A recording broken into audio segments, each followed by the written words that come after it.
So good morning students. आज जो हम टॉपिक शुरू करने वाले हैं वो टॉपिक रिसर्च के लिए सबसे इम्पॉर्टेंट टॉपिक होता है। That is called sampling theory, मतलब निर्देशन सिद्धांत। तो सबसे पहले हम लेते हैं टॉपिक का नाम, that is called sampling theory. इसको अपन बोलते हैं हिंदी में निर्देशन सिद्धांत। रिसर्च में ये इनवेरिएबली यूज होता है, इसका मतलब रिसर्च इसके बिना अधूरी है। तो सैम्पलिंग थ्योरी क्या होती है उसको समझने के लिए पहले दो शब्दों को जानना बहुत जरूरी है। पहली चीज पॉपुलेशन, जो इसका शाब्दिक अर्थ है, थोड़ा सा यहाँ वास्ट हम इसका नॉलेज लेंगे। पॉपुलेशन, और कुछ बुक्स बोलती हैं इसको यूनिवर्स, और एक वर्ड आया सैंपल, इसको बोलते हैं प्रतिदर्श या न्यादर्श, और पॉपुलेशन को हम बोलते हैं समग्र। तो पहले हम दो शब्दों को समझते हैं, इनका मतलब क्या है। देखिए, सामान्य शब्दावली में नॉर्मल प्रोसीजर के अंदर हम पॉपुलेशन का मतलब बोलते हैं जनगणना, लेकिन अब यहाँ पर थोड़ा सा इसका विस्तृत रूप में शाब्दिक अर्थ आएगा। किस तरह से? देखिए, जो पॉपुलेशन का मतलब यहाँ पर है, हम जिस क्षेत्र में, जिस फील्ड में हम स्टडी कर रहे हैं, उस फील्ड के जितने भी आइटम्स हमारे एक बड़े समूह के अंदर हैं, उसको हम बोलते हैं पॉपुलेशन। जिस बारे में अपना अध्ययन कर रहे हैं, जिस ऑब्जेक्ट के बारे में अपना अध्ययन कर रहे हैं, उससे संबंधित जितने भी अपने ऑब्जेक्ट्स हैं, जितने भी पॉसिबल अपने ऑब्जेक्ट्स हैं, या जिस एरिया में मैं स्टडी करना चाहता हूं, उस एरिया की समस्त इकाइयां, समस्त जो यूनिट्स हैं उस एरिया की, वो किस में आ जाती हैं? पॉपुलेशन में आ जाती हैं। तो पॉपुलेशन का मतलब यहाँ पूरा वो नहीं है कि जब हमने पूरे विश्व की जनगणना को ले लिया, नहीं। हम जिस क्षेत्र में, जिस एरिया में हम रिसर्च कर रहे हैं, उस एरिया से संबंधित जो यूनिट्स हैं वो किस में मान ली जाती हैं? हमारी पॉपुलेशन में या यूनिवर्स में मान ली जाती हैं। या ऐसा कहें सिंपल शब्दों में कि पॉपुलेशन का मतलब क्या है? एक बड़ा समूह, एक लार्ज अपना कलेक्शन ऑफ यूनिट्स। अब सैंपल क्या है? उसमें से जो हमारे पास एक बड़ा समूह है, जो हमारे पास एक पॉपुलेशन है, जो हमारे पास फील्ड है, उस फील्ड में से हमने कुछ यूनिट्स, उस फील्ड में से मैंने कुछ यूनिट्स को, कुछ फ्यू इकाइयों को, थोड़ी बहुत इकाइयों को मैंने सेलेक्ट किया और केवल उनका अध्ययन किया। जो कुछ मैंने थोड़ी सी इकाइयों को सेलेक्ट किया, किसी साइंटिफिक मेथड से करेंगे हम उसको, तो जो मैंने पूरे समग्र में से, जो मैंने पूरी पॉपुलेशन में से, एक वास्ट एरिया में से जो मैंने कुछ फ्यू यूनिट्स को सेलेक्ट किया, उनको हम बोलते हैं सैंपल। क्या बोलते हैं उनको? हम न्यादर्श। तो ये क्या है? पॉपुलेशन क्या है? एक बड़ा समूह, उस बड़े समूह में से, एक लार्ज, मेरे गैदरिंग में से, लार्ज कलेक्शन में से जो फ्यू यूनिट्स मैंने सेलेक्ट की स्टडी के लिए, अध्ययन के लिए, उसको हम बोलते हैं सैंपल। तो ये तो क्या है? A large collection of objects, a large collection of objects. देखो यहाँ पे मैंने एक वर्ड डाला है ऑब्जेक्ट्स। तो जरूर नहीं है जो मेरा कलेक्शन ऑफ पॉपुलेशन हो। जैसे अभी तक हम जो शाब्दिक अर्थ लेते हैं वो क्या, जो हमारे मनुष्य हैं उनकी गणना, या जो लिविंग बॉडीज हैं उनकी गणना, लेकिन यहाँ पर मैंने बोला है ऑब्जेक्ट्स। मैं यहाँ पे कोई ज़रूरी नहीं है कि मैं लिविंग बॉडीज़ की ही रिसर्च पे करूँ। जैसे मैं, कोई मशीन है वो कुछ प्रोडक्शन करती है प्रोडक्ट्स का, उस प्रोडक्ट के बारे में रिसर्च कर सकता हूँ, तो वो मेरा नॉन लिविंग बॉडी है। तो हम इसी यहाँ पे क्या बोला है? ऑब्जेक्ट्स बोला है। वो ऑब्जेक्ट कुछ भी हो सकते हैं, मे बी वो लिविंग थिंग्स हो, मे बी वो नॉन लिविंग थिंग्स हो, कुछ भी हो सकता है। वो मशीन हो सकती हैं, वो गाड़ियाँ हो सकती हैं, वो मनुष्य हो सकते हैं, कुछ भी हो सकता है वो। और सैंपल क्या है? Few units selected from the population. मैंने उसमें से कुछ फ्यू यूनिट्स क्या की? सेलेक्ट की। तो ये क्या है? फ्यू यूनिट्स, कुछ few units selected from the population. Population word को हम समझ चुके हैं कि पॉपुलेशन क्या होता है। तो दो शब्दों को पहले हमने समझा सैंपल थ्योरी के अंदर, पॉपुलेशन का मतलब क्या होता है और सैंपल का मतलब क्या होता है।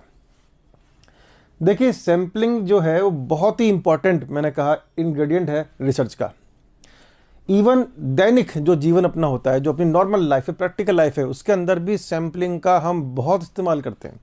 कई बार हमें पता नहीं होता, बट एक्चुअली हम लोग सैंपलिंग के प्रिंसिपल को ही फॉलो कर रहे होते हैं। मैं आपको एग्जांपल देता हूँ। जैसे मान लीजिए आप कभी किसी दुकान पे गेहूँ खरीदने गए, तो जो गेहूं का विक्रेता है, जो गेहूं का सेलर है, उसने क्या किया, आपके सामने अपने वीट की बोरी रख दी, पूरा उसने सैक रख दिया, उसने बोरी रख दी गेहूं की। तो क्या आप एक एक दाने को चेक करते हैं? नहीं। आप क्या करते हैं, उस बोरी में से हाथ डाल के एक दो मुट्ठी निकाल के देखते हैं। मुट्ठी में अपने चेक किया भी दाना के साइज़ कैसा है, बड़ा साइज़ है, छोटा साइज़ है, गंदा तो नहीं है, उसमें छोटे कंकड़ पत्थर तो नहीं है, गंदगी तो नहीं है उसमें। आपने केवल इस मुट्ठी को चेक किया और उस मुट्ठी के बेस पर, जो है आपने एक मुट्ठी भर गेहूं लिए थे, उसके आधार पे आपने कहा नहीं यार ये बोरी पसंद नहीं आई, इस बोरी को हटा ले। अब देखिए, समझिए, इसमें पॉपुलेशन कौन था और सैंपल कौन था? मेरे ख्याल से आपके समझ में आना शुरू हो गया होगा। जो वो गेहूं की पूरी बोरी रखी थी, हमारे वीट सेलर ने जो गेहूं की पूरी बोरी रखी थी, वो बोरी क्या थी? मेरे लिए पॉपुलेशन थी। मैंने जो उसमें से एक मुट्ठी गेहूं उठाया, उस मुट्ठी भर गेहूं क्या थे? वो सैंपल थे। उस सैंपल की मैंने स्टडी की, मैंने अध्ययन किया, जो भी मेरे को नॉलेज थी कि भी मुझे क्या क्या चेक करना है, गेहूं के दानों का आकार मुझे चेक करना है, उनका रंग मुझे चेक करना है, या मुझे जो कंकड़ पत्थर चेक करना है वो चेक करना है। जो भी मेरे पास क्राइटेरिया थे, उन क्राइटेरिया के बेस पर मैंने उस मुट्ठी को चेक किया, और उस मुट्ठी को देखकर अगर मुझे अच्छा नहीं लगा तो मैंने क्या कहा, नहीं, इस बोरी को हटा ले। तो देखिए, मेरे सेंटेंस समझिए, स्टडी, अध्ययन किसका किया आपने? सैंपल का। एक मुट्ठी भर के दानों का, एक मुट्ठी भर के गेहूं के दानों का आपने स्टडी की, अध्ययन किए, लेकिन डिसीजन या जो गुण थे वो पूरे तरह से आपने किसके बारे में मालूम कर लिए? पूरी पॉपुलेशन के बारे में। आपने निर्णय क्या लिया? बोरी को हटा दे। किसके बारे में निर्णय लिया? आपने इस मुट्ठी को नहीं हटाया, आपने इस पूरी बोरी को हटवा दिया। ये है हमारी सैंपलिंग की मेन विचारधारा। जो बेसिक कॉन्सेप्ट सैंपलिंग का वो ये है, हम स्टडी करते हैं थोड़ी सी यूनिट्स का, हम स्टडी करते हैं थोड़ी सी यूनिट्स का, और डिसीजन देते हैं पूरी पॉपुलेशन के बारे में, डिसीजन देते हैं पूरे समग्र के बारे में। या डिसीजन ना दूं तो मैं उसके समग्र, उसकी पॉपुलेशन के बारे में जो करैक्टरिस्टिक्स हैं, उसके जो गुणधर्म हैं, उसके बारे में पूरी तरह से जान लेता हूं। तो इसलिए मैंने कहा ये बहुत ही इंपॉर्टेंट है, ना केवल रिसर्च में बल्कि हमारी डेली लाइफ के अंदर ही बहुत ही इंपॉर्टेंट टॉपिक है। इसका एक और एग्जांपल देता हूं आपको, जो बिल्कुल समझ में आ जाएगा। जैसे मान लीजिए आप कहीं बीमार पड़े, डॉक्टर के पास गए। अब डॉक्टर को ये पता नहीं लगेगा आपकी बॉडी में अंदर क्या क्या, मेटाबॉलिज्म के अंदर या किस चीज़ के अंदर क्या क्या चीज़ें हो रही हैं, कुछ नहीं पता उसको। तो वो क्या करता है? वो कहता है कि साहब ब्लड टेस्ट कराइए। अब ब्लड टेस्ट में थोड़ा ना ये पूरी बॉडी का खून निकाल लेते हैं, नहीं, ऐसा नहीं होता कि पूरी बॉडी का खून निकाला तो क्या हो गया, पॉपुलेशन स्टडी होगी। अगर वो निकाल ले तो आदमी वैसे ही मर जाएगा। क्या करते हैं उसमें? उसकी बॉडी में से कुछ बूंदें, कुछ ml ब्लड सैंपल लिया जाता है, और उस ब्लड सैंपल की स्टडी करके उस मनुष्य के बारे में, उस पर्सन के बारे में, जो भी बीमारियां हैं उसके बारे में पूरा बता दिया जाता है। फिर से क्या हुआ? आपने केवल कुछ बूंदों से स्टडी की, पूरे अपने पर्सन की बॉडी में जितना ब्लड है वो तो क्या हो गया? पॉपुलेशन। तो इसलिए मैंने देखो एग्जांपल लेके आपको बता दिया कि पॉपुलेशन का मतलब क्या है और सैंपल का मतलब क्या है। तो जब उस पर्सन की पूरी बॉडी में ब्लड था वो तो क्या पॉपुलेशन था, उसमें से मैंने कुछ बूंदें या डॉक्टर ने कुछ बूंदें क्या की, सेलेक्ट की, और उस बूंदों की स्टडी के बेस पर उसके पूरी बॉडी के बारे में, मतलब फिर से क्या हुआ, स्टडी की, सैंपल्स की स्टडी की, कुछ यूनिट्स की, और डिसीजन या जो अंडरस्टैंडिंग थी, जो जानकारी थी, वो पूरी तरह किसके बारे में थी, उसकी होल बॉडी के बारे में, उसकी होल डिसीजेस के बारे में। तो सैंपलिंग हमारे डेली लाइफ में, रिसर्च में इतना इंपॉर्टेंट स्थान रखती है, अब आपको पता लग गया होगा। आइए इसके बारे में और कुछ जानकारी करते हैं। हमारी जो पॉपुलेशन है वो दो तरह की होती है। जो समग्र है हमारा वो दो तरह का होता है। पहला, फाइनाइट पॉपुलेशन, इसको बोलते हैं अपन परिमित समग्र। परिमित समग्र, जैसा नाम बता रहा है, परिमित है, फाइनाइट है, मतलब जो नंबर ऑफ ऑब्जेक्ट्स हैं, जिसमें मैंने कहा था ऑब्जेक्ट, इकाइयां, जो नंबर ऑफ ऑब्जेक्ट्स हैं हमारी पॉपुलेशन के अंदर, एक बड़े समूह के अंदर, अगर वो काउंटेबल हैं, उनको मैं गणना कर सकता हूं। अगर number of objects in the population are countable, then इसको बोलते हैं अपन फाइनाइट पॉपुलेशन। तो if number of units of the objects, मैं बार बार यहां पर ऑब्जेक्ट्स बोल रहा हूं क्योंकि जरूरी नहीं है वो लिविंग थिंग्स हो, वो कुछ भी हो सकता है। The number of units of the objects in the population are countable. Countable मतलब गणनीय हो, मैं गणना कर सकता हूं कि कितनी मेरे पास यूनिट्स हैं पॉपुलेशन में। Are countable, then population is called finite. Then population is called finite. Hindi में क्या बोलेंगे? यदि समग्र की समस्त इकाइयां गणनीय हो, काउंटिंग हो सकती हो, गणनीय हो मतलब काउंटेबल हो, तो समग्र को परिमित समग्र कहते हैं। तो समग्र को परिमित समग्र कहते हैं।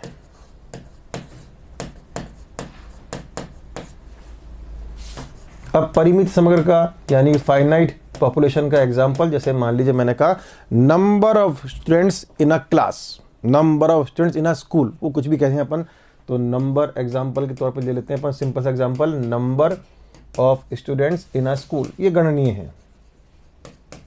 इन अ किसी एक स्कूल का नाम ले लेते हैं अपन, तो उस स्कूल में जितने भी बच्चे हैं उनको मैं काउंट कर सकता हूं, कोई दिक्कत नहीं है, वो क्या होगी मेरी गणनीय होगी, तो उसको बोलते हैं अपन फाइनाइट पॉपुलेशन। नेक्स्ट होती है अपनी इनफाइनाइट पॉपुलेशन, यानी अपरिमित समग्र, इनफाइनाइट पॉपुलेशन यानी कि अपरिमित समग्र। बहुत सिंपल सी बात समझ गए होंगे आप, जहां पे मेरे जो नंबर ऑफ ऑब्जेक्ट्स हैं, जो इकाइयां हैं मेरे समग्र में, वो गणना में नहीं कर सकता, वो अनकाउंटेबल हों। If number of units of objects of population are uncountable, यदि समग्र की इकाइयों की गणना ना की जा सके, तो ऐसे समग्र को हम क्या बोलते हैं? अपरिमित समग्र बोलते हैं। एग्जाम्पल, जैसे बहुत सिंपल से एग्जाम्पल लेता हूं, जैसे मैंने कहा number of stars in the sky, कोई साइंटिफिक रिसर्च चल रही तारों पर, अब मुझे नहीं पता कितने तारे हैं, तो number of stars in the sky, कुल मिला के अपन ये नहीं कह सकते इतने तारे हैं, number of stars in the sky, आसमान में कुल मिला के जो तारे हैं वो अनकाउंटेबल हैं, अगणनीय है। तो अपनी जो पॉपुलेशन है वो दो तरह की हो गई। अब बेसिकली सैंपल स्टडी क्या होती है? What is sample study and census study? Census study को एक नाम और देते हैं पॉपुलेशन स्टडी, पॉपुलेशन स्टडी। इसको हम बोलते हैं निर्देशन अध्ययन, निर्देशन अध्ययन, या कुछ लोग बोलते हैं सैंपल एनालिसिस, निर्देशन विश्लेषण। और सेंसस स्टडी, इसको अपन बोलते हैं संगणना, संगणना अध्ययन या समग्र अध्ययन, कुछ ही बोल सकते हैं इसको अपन समग्र अध्ययन। अब देखिए निर्देशन अध्ययन और संगणना अध्ययन में अंतर क्या होता है। पहली चीज हम बात करते हैं पॉपुलेशन स्टडी की, और यहां पे मैं आपको एग्जांपल से समझाऊंगा इन दोनों में अंतर क्या है। सबसे पहले बात की अपन ने पॉपुलेशन स्टडी की, यानी सेंसस स्टडी के एक नाम और होता है सेंसस, संगणना। जनरली ये नाम आपने सुना होगा, जो अपने किसी देश की जनसंख्या गणना होती है वो बेसिकली सेंसस स्टडी कहलाती है, कि उसमें तो आपको हर घर के हर पर्सन की काउंटिंग करनी होती है, वहाँ आप सैंपल स्टडी से काम नहीं चला सकते, वहाँ तो एक्चुअली क्या करनी पड़ती है, आपको पॉपुलेशन स्टडी करनी पड़ती है। इसीलिए आपको ध्यान होगा कि जब जनगणना करते हैं तो उसको बोलते हैं अपन सेंसस स्टडी करते हैं। तो when each and every unit of the population is to be studied, तो when each and every unit, when each and every unit of the population is covered under study, हमारे अध्ययन के अंदर एक एक इकाई को कवर किया जाए under study, then it is called population study या census study, then it is called census oblique population study. बहुत सिंपल सी बात है। ऐसा होता है, जैसे मैंने कहा था कि अपन जब जनसंख्या गणना करते हैं तब बेसिकली ये स्टडी होती है जब हर यूनिट को कवर किया जाता है। लेकिन जब मैं कई बार पॉसिबिलिटी नहीं होती, हर बार ये पॉसिबिलिटी नहीं होती कि आप पॉपुलेशन स्टडी कर पाए। मैं भी एग्जाम्पल भी लूँगा। अब sometimes due to vastness of population, बहुत आपका बाहुल्यता है पॉपुलेशन की, तब अपन पूरी चीज़ों को यूज़ नहीं करते। तो क्या करते हैं अपन, उस पॉपुलेशन में से कुछ रिप्रेजेंटेटिव, उनकी प्रतिनिधि इकाइयों को सेलेक्ट करके उनका अध्ययन करते हैं, उनकी स्टडी करते हैं। उसको हम बोलते हैं सैंपल स्टडी। तो हम इसको क्या लिखेंगे, हम लिखेंगे in sample study we select some representative part, or you can say units of the population, and on the basis of these samples,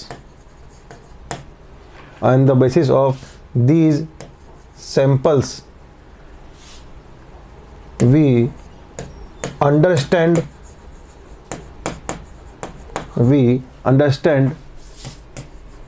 the characteristic, मतलब गुण of whole population। ये वही बात मैं लिख रहा हूँ जो आपको मैंने वो गेहूं की बोरी वाला एग्जांपल में कहा था कि हम स्टडी करते हैं छोटे से पार्ट की, लेकिन अंडरस्टैंड करते हैं पूरे पॉपुलेशन के बारे में, समझते हैं पूरी पॉपुलेशन के बारे में। तो हमने कहा in sample study we select some representative, उसका जो प्रतिनिधि का, इसकी बात भी मैं करूंगा कि मैंने इस वर्ड को क्यों डाला रिप्रेजेंटेटिव को। तो रिप्रेजेंटेटिव पार्ट यानी units of the population, and on the basis of these samples we understand the characteristic of whole population, और वी गिव डिसीजन। जो मैंने कहा था ना, बोरे को अपन ने अलग कर दिया मुट्ठी को देखकर, we give decision regarding the whole population, regarding the whole population।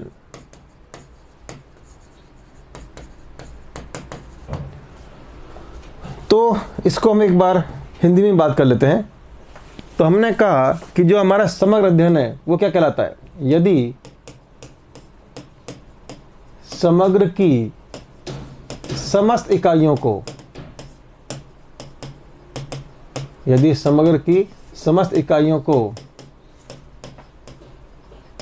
अध्ययन क्षेत्र में शामिल किया जाए,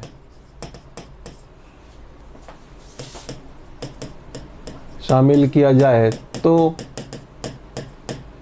ऐसे अध्ययन को क्या कहा जाता है, ऐसे अध्ययन को संगणना या समग्र अध्ययन कहते हैं।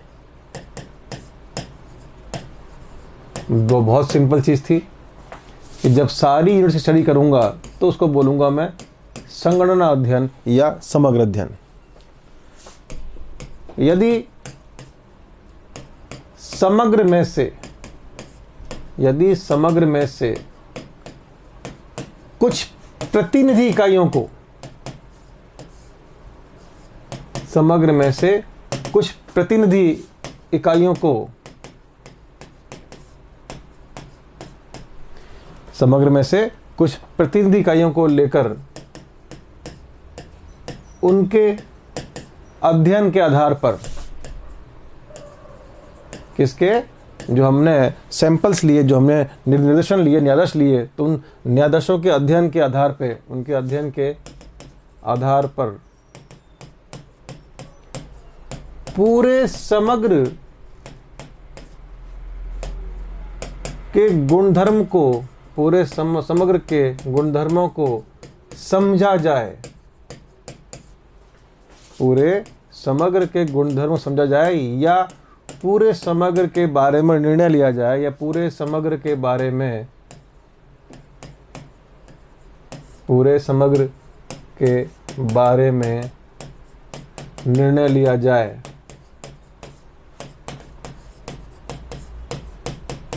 तो ऐसे अध्ययन को हम कहते हैं, तो ऐसे अध्ययन को न्यायादर्श अध्ययन कहते हैं, न्यायादर्श अध्ययन कहते हैं। तो एक बार फिर से रिपीट कर लेते हैं। यदि समग्र की समस्त इकाइयों को अध्ययन में शामिल किया जाए, सबको स्टडी की जाए सारी यूनिट्स की, तो उसको बोलते हैं अपन संगणना अध्ययन या समग्र अध्ययन। और इसमें से कुछ प्रतिनिधि इकाइयाँ, आप देखिए जो मैंने प्रतिनिधि इकाइयाँ बोली हैं, ये तो सोच समझ के बोली हैं। जब आप सैंपल्स चूज करते हो पॉपुलेशन में से, तो सैंपल्स ऐसे होने चाहिए, वो न्यायादर्श ऐसे होने चाहिए जिनमें उस पॉपुलेशन की जो गुण है वो उसमें क्या हो, निहित हो। जैसे मान लीजिए, इसका मैं एग्जांपल लेता हूं कि क्यों इस वर्ड को डाला गया। बड़ा इंपॉर्टेंट वर्ड है ये, जो प्रतिनिधि इकाई मैंने बोला, रिप्रेजेंटेटिव यूनिट्स जो मैंने बोला, बहुत ही इंपॉर्टेंट इसमें पॉइंट है ये। जैसे मान लीजिए मैं जो स्टडी करना चाहता हूँ, वो चाहता हूँ कि एक बड़े समूह है, एक मेरे पास लार्ज, मेरे पास कलेक्शन ऑफ ऑब्जेक्ट्स है, चाहे वो अपन मनुष्य मान लेते हैं, तो उन पर्सन्स की एवरेज इनकम निकालना चाहता हूँ, औसत आय निकालना चाहता हूँ उन मनुष्यों की, उस लार्ज समूह की, उस बड़े मेरे गैदरिंग की। अब हुआ ये कि मैंने जो सैंपल सेलेक्ट किए, उसमें से अधिकांश वो लोग आ गए जो नौकरी करते ही नहीं थे, जो कहीं जॉब करते ही नहीं थे। वो कुछ मान लेते हैं छोटी आयु के आ गए या बहुत ही बड़ी आयु के आ गए, जो जॉब नहीं करते थे, जिनकी आय थी ही नहीं। तो जब इनकी आय थी ही नहीं, तो फिर ये मेरे सैंपल स्टडी के बेस पे कैसे मेरा डिसीजन देंगे? जो मैं पढ़ना चाहता हूँ, जिसका मैं अध्ययन करना चाहता हूँ, उसके बारे में मैं डिसीजन कैसे ले पाऊंगा? क्यों? मेरे सैंपल्स ही गलत हो गए, मेरे न्यायादर्शी क्या हो गए, वो गुण नहीं रखते, मेरे सैंपल वो कैरेक्टरिस्टिक नहीं रखते जिसकी मैं स्टडी कर रहा हूँ। स्टडी किसी कर रहा हूँ?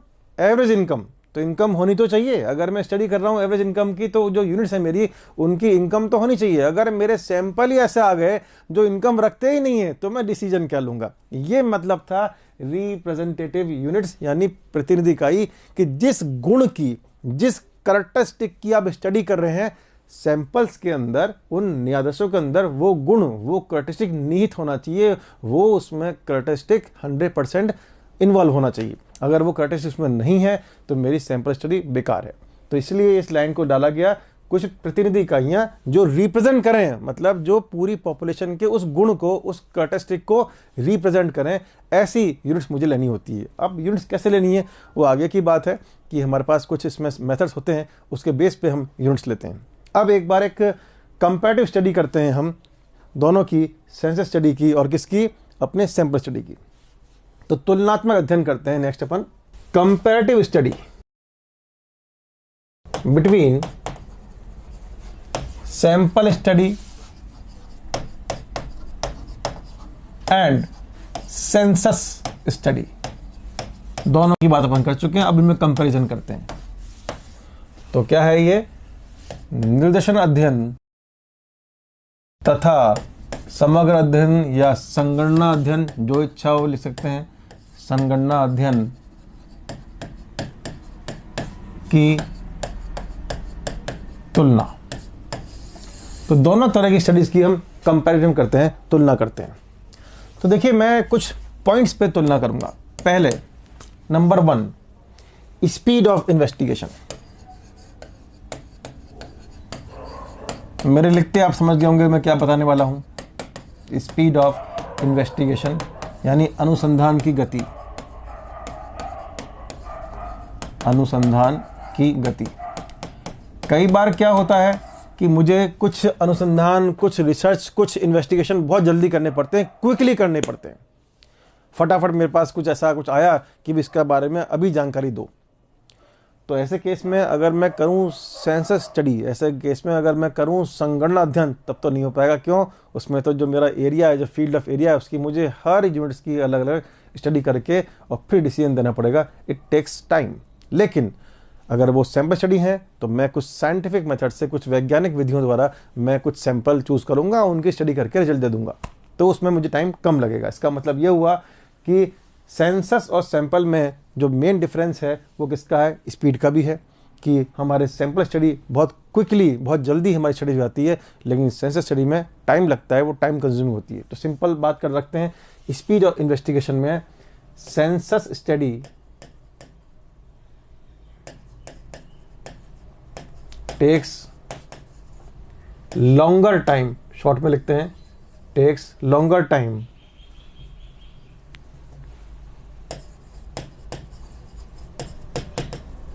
देन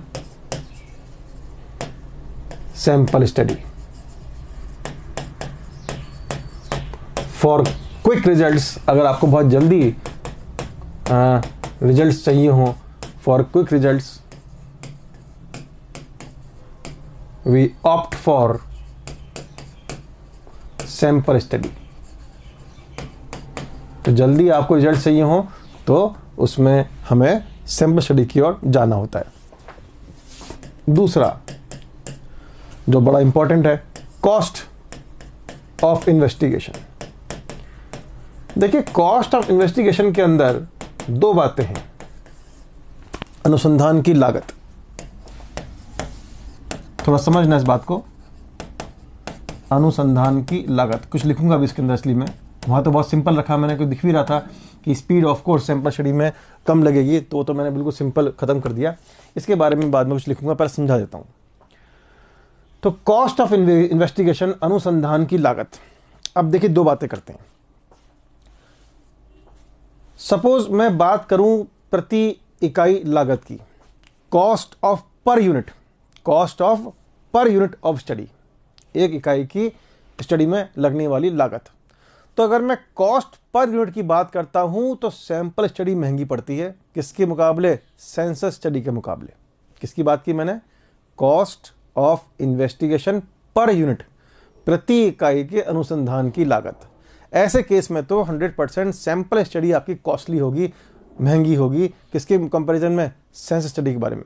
लेकिन अगर मैं ओवरऑल कॉस्टिंग की बात करूं, अगर मैं पूरे फुल जो स्टडी हुई अपनी उसके बारे में बात करूं, मतलब टोटल यूनिट्स की, पर यूनिट नहीं, टोटल यूनिट्स की मैं अगर बात करूं, तो 100% आपकी सैंपल स्टडी थोड़ी सी कम खर्चीली होगी बजाय किसके? अपने सेंसस स्टडी के। तो दोनों ही बातें चलती हैं इसमें, कॉस्ट पर यूनिट में और टोटल कॉस्ट ऑफ इन्वेस्टिगेशन। क्यों ना इसको अपन समझें एग्जांपल से। जैसे मान लीजिए किसी ने कहा कि भाई राजस्थान के एक जो अपना जिला है जयपुर, जयपुर जिले के लोगों की औसत इनकम निकालिए। मैं सिंपल से लगता हूं एग्जांपल, उसी बेस पर आगे चलता रहूंगा जो इजीली समझ में आ जाएगा। तो कहा गया कि राजस्थान के जयपुर जिले का सिर्फ अपना फील्ड सेट हो गया कि जयपुर से बाहर नहीं जाना, तो जयपुर के लोगों की हमें एवरेज इनकम निकालनी है। अब देखिए, दो तरीके हैं, सैंपल स्टडी और क्या? Census study. समझना बात को मेरी। तो सैंपल स्टडी और सेंसस स्टडी की मैं बात करूं तो देखिए किस तरह से इसको मैं समझा रहा हूं आपको। लेट कर लेते हैं, मान लेते हैं कि जयपुर की जो पॉपुलेशन है, जयपुर की जो टोटल पॉपुलेशन है, थोड़ी देर के लिए मान लेते हैं, सपोज 40 लाख है, 40 लाख इसकी पॉपुलेशन है। ऑप्शन दो है, या तो पूरी आप क्या करें? पॉपुलेशन स्टडी करें फुल, आप पूरी संगणना अध्ययन करें, तो एक एक यूनिट को आपको कंसीडर करना पड़ेगा। और एक है आपके पास क्या? सैंपल एनालिसिस करें, सैंपल एनालिसिस लिखें या सैंपल स्टडी लिखें। एक आपके पास है कि आप तो निर्देशन लें, न्यायाधीश लें और उसका अध्ययन करें। अब समझिए बात को। हमने एक इन्वेस्टिगेटर लिया, अनुसंधानकर्ता। अनुसंधानकर्ता सपोज बात करते हैं पहले पॉपुलेशन स्टडी की। देखिए, जब पॉपुलेशन स्टडी होती है तब मुझे उतना स्किल्ड, उतना नॉलेजेबल, उतना अनुभवी इन्वेस्टिगेटर नहीं चाहिए। क्यों? उसका काम, उसको कोई चूज नहीं करना, उसको कोई मेथड नहीं लगाना। सैम्पलिंग में तो क्या होता है कि कौन से यूनिट्स आने चाहिए सैंपल में, इसका भी एक तरीका होता है, कैसे आने चाहिए उसका भी तरीका होता है। फिर उसके ऊपर जब डिसीजन लेते हैं कुछ फॉर्मूले होते हैं, कुछ टेक्निक होती हैं। तो सैम्पलिंग के अंदर तो वही आदमी कर सकता है स्टडी जिसने स्टैटिस्टिक्स ढंग से पढ़ रखी है, जो रिसर्च के बारे में जानता हो। सेंसस में तो अगर मैं किसी को कागज़ पकड़ा दूंगा कि भाई टिक लगवा लो, कितनी इनकम है, कितने लोग हैं, कितना क्या है, कहाँ काम करता है, क्या करता है, वो उस हिसाब से ले आएगा। लेकिन सैंपल स्टडी में वो डेटा कलेक्ट करने के बाद उसका एनालिसिस, डेटा को कलेक्ट करने के बाद उसको रिप्रेजेंट करना, जो अभी तक हम पढ़ते आ रहे हैं, मेजरमेंट, सेल टेंडेंसी, डिस्पर्शन वगैरह वगैरह चीज़ें हैं, कोरिलेशन वगैरह, वो सब चीज़ें काम आती हैं इसमें, सैंपल स्टडी में। तो सैंपल स्टडी के अंदर तो हमें वो इन्वेस्टिगेटर चाहिए, हमें वो अनुसंधानकर्ता चाहिए जो नॉलेजेबल हो, जो एक्सपीरियंस हो और जो स्टैटिस्टिक्स के टेक्निक्स को जानता हो, जो हमारे सांख्यिकी की तकनीकों को जानता हो। तो इसका मतलब सैंपल स्टडी में जो आदमी स्टडी करेगा वो आपसे पैसे भी ज़्यादा लेगा, क्योंकि वो अनुभवी है, वो अपना योग्य है उस चीज़ के लिए, वो जानता है इस तरह से इसको, तो वो आपसे थोड़ा सा पैसे भी ज़्यादा लेगा। ये क्योंकि इसमें बहुत ज़्यादा स्किल्ड मुझे नहीं चाहिए पब्लिक स्टडी के अंदर, सिर्फ मुझे पेपर देना है उसको कि भाई जा और ये सब डेटा कलेक्ट करके लिया, बाकी काम तो है नहीं, फिर सिंपल एवरेज निकालना है, बाकी उसमें कोई टेक्निक लगानी नहीं मुझे, तो एवरेज लगाना है। तो सिंपल पॉपुलेशन स्टडी के अंदर मेरा थोड़ा सा अनस्किल्ड आदमी भी चल जाएगा, थोड़ी सी कम स्किल वाला आदमी चल जाएगा, तो पैसे कम लेगा। अब मान लेते हैं इसके अंदर जो आपकी पर यूनिट जो पैसा मांगा उसने, पर यूनिट एक इकाई का जो पैसा मांगा, जो पर यूनिट जो कॉस्ट आपकी मांगी, वो मान लेते हैं सपोज उसने कहा कि मैं तो आपसे 50 पैसे पर डेटा लूंगा, ₹0.50, कि 50 पैसे पर डेटा के मैं आपसे लूंगा डेटा इकट्ठा करने का। अब 50 पैसे इंटू कितना, 40 लाख, तो जो टोटल कॉस्ट है वो आपकी आ गई। ये तो क्या है, पर यूनिट कॉस्ट, और जो टोटल कॉस्ट है आपकी वो कितनी आ गई, 40 लाख को आपने 50 इंटू किया, ₹20 लाख।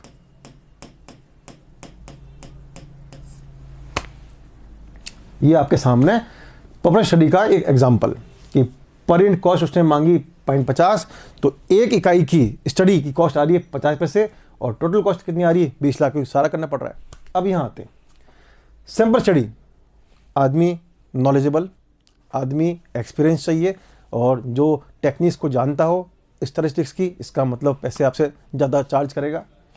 अब मान लेते हैं इसने कहा जो मैं पर यूनिट कॉस्ट लूँगा, जो पर यूनिट में कॉस्ट लूँगा, वो मान लेते हैं इसने कहा कि साहब मैं तो आपसे 500 रुपये चार्ज करूँगा, एक कॉस्ट की मैं आपसे 500 रुपये चार्ज करूँगा। अब मान लीजिए 40 लाख में से उसको सैंपल लेने, और वो इतने तो सैंपल लेगा नहीं, सैंपल हम ज़्यादा कितने लेंगे, अपने ज़्यादा मान लीजिए मैं सैंपल लेता हूँ 1000 ले लेता हूँ, तो लेट टोटल जो सैंपल उसने स्टडी की, सैंपल्स जो कम ही लेते हैं हम लोग सैंपल्स, तो सैंपल मान लेते हैं उसने 1000 लिए, तो जो टोटल कॉस्ट आपकी आई, मैंने बहुत वास्ट डिफरेंस रखा है, 50 पैसे 500 रुपये, इतना वास्ट डिफरेंस रखा है। फिर भी देखिए अब क्या होगा, टोटल कॉस्ट स्टडी कितनी की, 1000 की, इंटू किससे किए, 500 से, तो 500 इंटू कितना, 1000, तो आप यहां देखेंगे कि आपके पास पैसा कितना खर्च हुआ, 5 लाख। तो आपका जो रुपए खर्च हुए वो कितने हुए, टोटल कॉस्ट 5000। एग्जैक्टली मैंने आपको यही कहा था कि पॉपुलेशन स्टडी में पर यूनिट कॉस्ट तो कम होती है, सैंपल स्टडी में पर यूनिट कॉस्ट ज्यादा आएगी, लेकिन जब ओवरऑल कॉस्ट की बात करेंगे, पूरी स्टडी कॉस्ट की बात करेंगे, तो पॉपुलेशन स्टडी क्या हो जाएगी, महंगी हो जाएगी, और सैंपल स्टडी क्या हो जाएगी, कम हो जाएगी। तो दोनों बातें दिमाग में रखनी है। ऐसा नहीं बोलेंगे कि साहब सैंपल स्टडी सस्ती होती है और ये महंगी होती है, दोनों बातें। आप पहले क्वेश्चन देखिए, क्वेश्चन ने किसकी बात की है, कितनी इंपॉर्टेंट बात सीखी हमने। जनरली ऐसे एकदम से डिसीजन मत दीजिए ये सस्ती है ये महंगी है, क्वेश्चन क्या कह रहा है, क्वेश्चन का लैंग्वेज क्या है, वो पर यूनिट कॉस्ट की बात कर रहा है या टोटल कॉस्ट की बात कर रहा है, दोनों की बात जानकर फिर आप अपने डिसीजन दीजिएगा। अब इसको मैं अपने बैक में लिख देता हूं। तो मैंने कहा अनुसंधान की लागत, if we talk about per unit cost of study, then sample study is costly as the investigator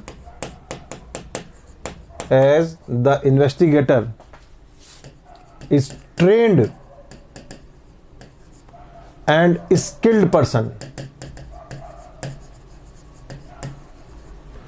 क्योंकि हमारा जो इन्वेस्टिगेटर है वो ट्रेंड होगा इस चीज में, स्किल्ड होगा, पैसे ज्यादा मांगेगा आपसे डाटा कलेक्ट करने के। तो if we talk about per unit cost of study, then sample study is costly as the investigator is trained and skilled person as compare to कौन सी, पॉपुलेशन स्टडी। यदि हम प्रति इकाई अध्ययन की लागत की बात करें, यदि हम प्रति इकाई अध्ययन की लागत की बात करें तो निर्देशन अध्ययन की लागत अधिक आती है। भाई क्यों आती है? क्योंकि इस प्रक्रिया में अनुसंधानकर्ता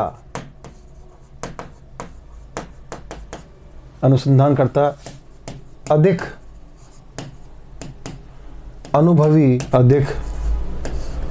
अनुभवी एवं कौशल वाला होना चाहिए। स्किल्ड भी हो और एक्सपीरियंस भी हो, ट्रेंड भी हो, कौशल वाला होता है। तो पर यूनिट कॉस्ट की बात करें तो हमारी सैंपल स्टडी क्या होती है? महंगी होती है। लेकिन हाथों हाथ अगर हम ओवरऑल कॉस्ट की बात करें, इन केस ऑफ ओवरऑल मतलब total cost, census study is costly as compared to sample study।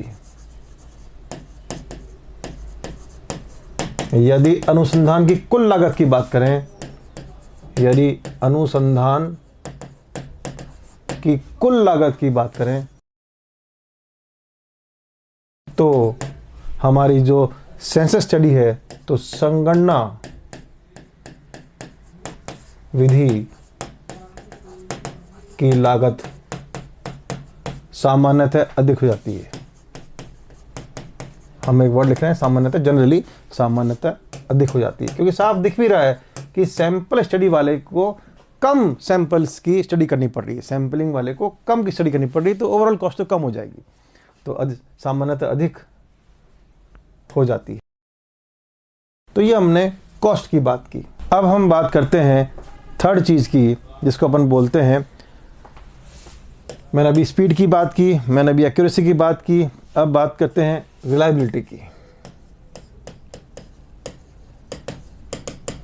विश्वसनीयता किसकी? डेटा की।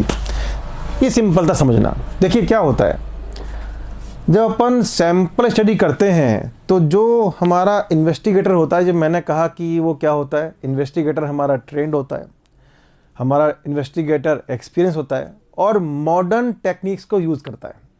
हमारा इन्वेस्टिगेटर ट्रेंड है, स्किल्ड है, एक्सपीरियंस है और बेटर सुपरविजन दे सकता है, क्योंकि वो मॉडर्न टेक्निक्स को अप्लाई करता है। तो ऑफ कोर्स जो डेटा की रिलायबिलिटी है वो सैंपल स्टडी में क्या होगी? ज़्यादा होगी। सेंसस स्टडी के अंदर भी रिलायबिलिटी तक 100% होगी, लेकिन फिर भी उसमें कई बार क्या होता है कि जो पर्सन है, इन्वेस्टिगेटर है, उसमें सेमी स्किल भी चल जाता है। कोई बहुत ज़्यादा ट्रेन नहीं हो, बस आप पढ़ा लिखा हो, डेटा को कलेक्ट करना जानता हो, वो भी चल जाता है। तो रिलायबिलिटी में हम ये मान के चलते हैं सामान्यतः कि सैंपल स्टडी के अंदर जो हमारा इन्वेस्टिगेटर है वो ट्रेंड है, वो अपना स्किल्ड है, वो आप मॉडर्न टेक्निक को यूज़ करता है, तो बेटर सुपरविजन दे सकता है। That's why reliability of sample study is generally more than census study. Generally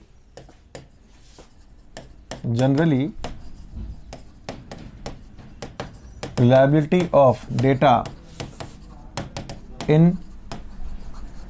sample study is more because the investigator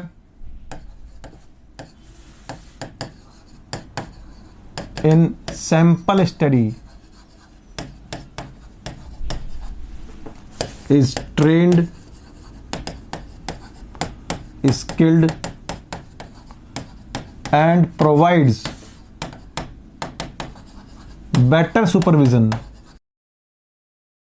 due to use of modern techniques। तो हम कह सकते हैं सामान्यतः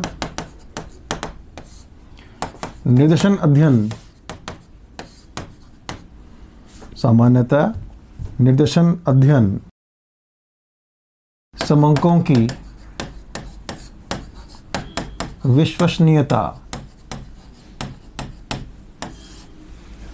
अधिक होती है, क्योंकि अनुसंधानकर्ता अधिकतर कौशल और अनुभवी होते हैं, कौशल युक्त कर देते हैं, कौशल युक्त अनुभवी होते हैं तथा अध्ययन में आधुनिक तकनीक का इस्तेमाल करने के कारण, आधुनिक तकनीकों का इस्तेमाल करने के कारण ज़्यादा विश्वसनीय परिणाम दे सकते हैं। तो ये हमारा विश्वसनीयता के बारे में कुछ हमने जानकारी की। तो इस तरह से नेक्स्ट पॉइंट हम ले सकते हैं नंबर 4, एक्यूरेसी, परिशुद्धता। देखिए इसके अंदर दो बातें मैं करूंगा। एक्यूरेसी ऑफ कोर्स आप देखें कि सेंसस स्टडी में मैं कोई ऑब्जेक्ट नहीं छोड़ रहा। पॉपुलेशन स्टडी में जितने भी ऑब्जेक्ट्स हैं मेरे अपने पॉपुलेशन के अंदर, मेरे समग्र में, उन सब का अध्ययन हो रहा है। तो इसमें एरर जो चांसेस हैं, जो त्रुटि के चांसेस हैं, वो कम हो जाते हैं। लेकिन सैंपल स्टडी में हम केवल कुछ ही सैंपल स्टडी कर रहे हैं, बाकी कई ऐसी इकाइयाँ हैं जो छूट जाती हैं सैंपल में आने से। तो हो सकता है वो मेरे जो एरर को क्रीप कर दें, एरर थोड़ी सी उसमें आ जाए। लेकिन होता ये है कि देखिए जब मैं आगे इस बारे में मैं जो नाम लिखूंगा अभी उसके बारे में आगे बात भी करूंगा। हमारे यहाँ दो तरह की एरर चलती हैं। एक चलती है सैंपलिंग एरर, सैंपलिंग एरर इसको बोलते हैं निर्देशन त्रुटि। ये त्रुटियां आगे जाके हम एक्सप्लेन भी करेंगे कि क्या होती हैं। अभी वो टाइम नहीं आया कि मैं इसको एक्सप्लेन करूं, सिर्फ बताऊंगा कि एक्यूरेसी के बारे में कि इसका रिलेशन त्रुटियों से क्या है। तो परिशुद्धता के अंदर हम देखेंगे कि सैंपलिंग एरर एक सैंपलिंग एरर होती है, और सैंपलिंग एरर सैंपल में तो आएगी आएगी। जब नाम ही क्या है इसका सैंपलिंग एरर, तो ये सैंपलिंग में तो आएगी ही आएगी। तो निर्देशन त्रुटि सैंपलिंग स्टडी में तो 100% होगी। जो नॉन सैंपलिंग एरर होती है, गैर निर्देशन त्रुटियां, एक होती हैं नॉन सैंपलिंग एरर्स, इसको बोलते हैं अपन गैर निर्देशन त्रुटियां। इसका सैंपलिंग से कोई लेना देना नहीं है, इसका लेना देना सीधे सीधे इन्वेस्टिगेटर से होगा। जब मैं बाद में एक्सप्लेन करूंगा तो बताऊंगा इस चीज़ को मैं। यहाँ पर इन्वेस्टिगेटर की कोई गलती नहीं होती, मेथड जो है उनके कारण एरर आती है। और ये जो नॉन सैंपलिंग एरर है ये इन्वेस्टिगेटर के कारण गलतियाँ होती हैं। तो इन्वेस्टिगेटर तो सैंपलिंग में भी है और इन्वेस्टिगेटर तो कहाँ पर है, सेंसस में भी है। बात आपको मेरी समझ में आ गई होगी। इन्वेस्टिगेटर अनुसंधानकर्ता आदमी तो है, पर्सन ही तो है। वो पर्सन तो हमारा सेंसस स्टडी में भी है, वो पर्सन हमारा सैंपल स्टडी में भी है। तो नॉन सैंपलिंग एरर तो दोनों में होंगी, किसमें, सेंसस स्टडी में और सैंपल स्टडी में। लेकिन जो सैंपलिंग एरर है ये ओनली कहाँ होगी, सैंपल स्टडी में। इसका मतलब ये हुआ कि सैंपल स्टडी में दो तरह के एरर हो सकते हैं। इसका मतलब ये हुआ कि सैंपल स्टडी में दो तरह के एरर हो सकते हैं। तो थोड़ी सी इसमें मॉडरेट, थोड़ा कॉम्प्रोमाइज करना पड़ता है एक्यूरेसी का, थोड़ा सा इसमें कॉम्प्रोमाइज करना पड़ता है कि इसमें सैंपल स्टडी में एक्यूरेसी के लिए शुद्धता आती है, सन्निकट मान, अप्रोक्सीमेट शुद्धता होती है। लेकिन सेंसस में तो आप देखें केवल ये वाली एरर होगी, non sampling error exist in both, that is कौन से अपने census study and sample study. यह त्रुटि दोनों तरह के अध्ययन, यह त्रुटि दोनों तरह के अध्ययन अर्थात समग्र एवं निर्देशन अध्ययन में हो सकती है। तो ये जो त्रुटि है नॉन सैंपलिंग एरर, ये दोनों में हो सकती है। तो इसका मतलब ये एरर तो दोनों में होगी। और जो सैंपलिंग एरर है, it is only present in sample study. यह केवल क्या होती है इसके बारे में डिटेल में बात करेंगे बाद में। यह केवल निर्देशन अध्ययन में पाई जाती है, निर्देशन अध्ययन में पाई जाती है। तो ये पढ़ते समझ में आ गया कि सेंसस स्टडी में तो एक्यूरेसी काफ़ी हद तक ज़्यादा होगी, क्योंकि इसमें केवल कौन सी एरर हो रही है, अनुसंधानकर्ता वाली, मतलब मेथड कोई एरर नहीं कर सकता। यहाँ पर केवल जो अनुसंधान करता है बस उसी की जो गलती हो सकती है वही आएंगी यहाँ पर त्रुटियाँ। लेकिन यहाँ पर तो सैम्पलिंग, जो चांस एरर जिसको कहते हैं अपन कई बार, सैम्पलिंग एरर भी रहेंगी। तो सैम्पलिंग एरर सैंपल स्टडी में लगभग अप्रोक्सीमेटली एक्यूरेसी पाई जाती है, और यहाँ पे हमारे ज़्यादा एक्यूरेसी पाई जाती है। किसके अंदर? सेंसस स्टडी में ज़्यादा एक्यूरेसी पाई जाती है। लेकिन फिर भी बहुत कम एक्यूरेसी का फर्क नहीं पड़ता, क्योंकि जो हमारा अनुसंधान करता होता है वो हमारा स्किल्ड भी होता है, ट्रेंड भी होता है, तो एरर के चांस थोड़े से हम कम कर लेते हैं। तो ये ध्यान रखना इसके अंदर कि एक्यूरेसी की बात करें, परिशुद्धता की बात करें, शुद्धता की बात करें, सटीकता की बात करें, तो सटीकता के अंदर बात यह है कि एरर कहाँ कहाँ हो रही है। तो देखिए, एरर की बात करें तो एरर की बात कर सकते हैं अपन कि त्रुटियां जो हैं वो दो तरह की होती हैं, sampling error, non sampling error. जहाँ तक बात है सैंपल स्टडी की, तो उसमें तो ये दोनों होंगी, क्योंकि ये तो किसकी त्रुटियां होती हैं? सैंपल्स की, तो वो तो सैम्पलिंग में होंगी। और ये त्रुटियां होती हैं इन्वेस्टिगेटर के कारण, तो वो तो हमारा इन्वेस्टिगेटर है, गलतियां कर सकता है। तो ये दोनों त्रुटियां हमारे सैंपल स्टडी में हो सकती हैं। लेकिन जब बात करते हैं सेंसस की, तो सेंसस में तो अपन ने सैंपल लिया ही नहीं, सेंसस स्टडी में हमने सैंपल लिया ही नहीं, तो ये तो एरर्स में नहीं होंगी। ओनली कौन सी एरर? ये एरर होंगी। तो जब कंपैरिजन करते हैं एक्यूरेसी का, तो स्लाइटली थोड़ा सा हमारे सेंसस स्टडी की एक्यूरेसी को हल्का सा ज़्यादा माना जाता है, और जो अपने सैंपल स्टडी है उसमें मॉडरेटली कॉम्प्रोमाइज्ड आपकी एक्यूरेसी आ जाती है। तो ये हमने कुछ एक्यूरेसी की बात की। फिर नेक्स्ट बात कर लेते हैं अपन नेसेसिटी की, अनिवार्यता। कई बार तो सैंपल स्टडी ही अनिवार्य होती है।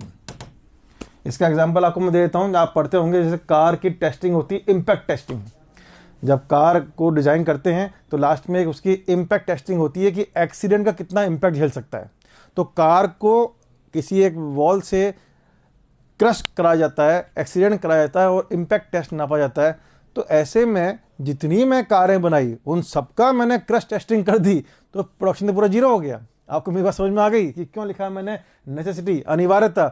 कई बार कुछ केसेस में सैंपल स्टडी अनिवार्य होती है, एसेंशियल होती है, उसके बिना काम नहीं चल सकता। जैसे मान लीजिए मैंने ये बात की इम्पैक्ट टेस्टिंग की, कार की इम्पैक्ट टेस्टिंग कराई आपने साहब, एक्सीडेंट करवा के टेस्टिंग करवाते हैं अपने जो मैन्युफैक्चरिंग साइट होती है उस पर ही। तो जितने ही सपोज मैंने 100 कार बनाई और 100 की मैंने क्रश टेस्टिंग कर दी, तो सारा प्रोडक्शन क्या हो गया? वेस्ट हो गया, कुछ प्रोडक्शन हुआ ही नहीं, सब नुकसान हो गया। तो करते क्या है, 100 बनाई, उसमें से रैंडमली अपन 2-3 जो सैंपल लेकर उनका क्रश टेस्टिंग करते हैं, देखते हैं कि जो कारें बनी हैं आपकी वो एक्सीडेंट को बियर कर सकती हैं या नहीं कर सकती। तो वहाँ क्या हुआ? ये सैंपल स्टडी हुआ। तो इन सर्टेन